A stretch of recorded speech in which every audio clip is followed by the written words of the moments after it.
It is a 2005 Mazda 3, and I guess this would apply to most of the Mazda 3s from 2003 to whenever they stopped making them, 2009, 10, whenever.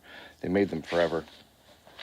And this is going to apply to a lot of cars that are electronic throttle.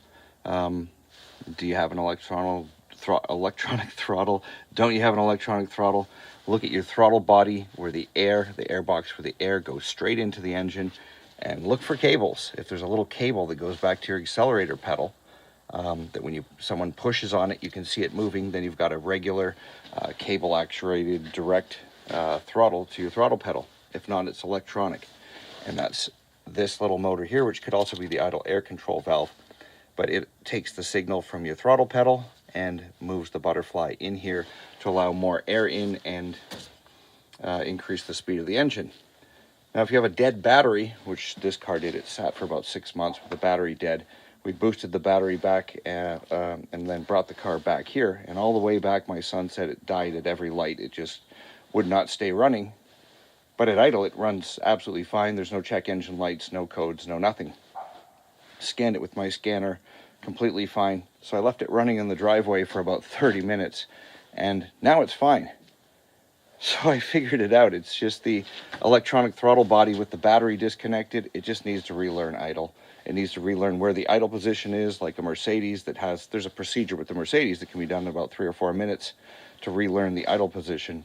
But basically, when you've taken the battery out, there's no memory as to where that butterfly valve sits, where it's flush, where it has to sit.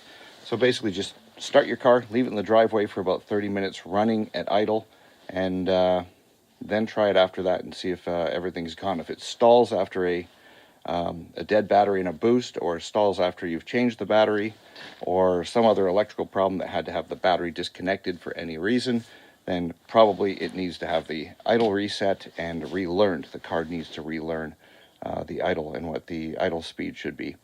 And it just takes a bit of time apparently in this car. I haven't found a procedure to just manually do it like you can do in the Mercedes, which takes a few minutes.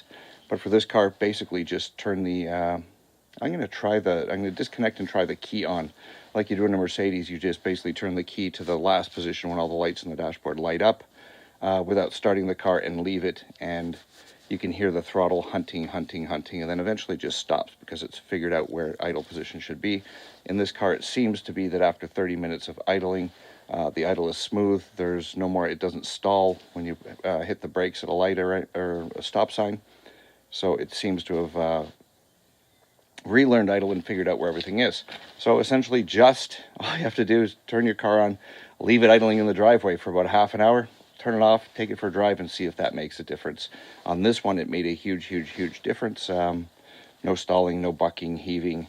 Acceleration is fine, completely perfect. Again, there were no engine codes, no check engine lights, but this battery in this car was dead for about 6 months. Then it got boosted, and then it had the problem after that.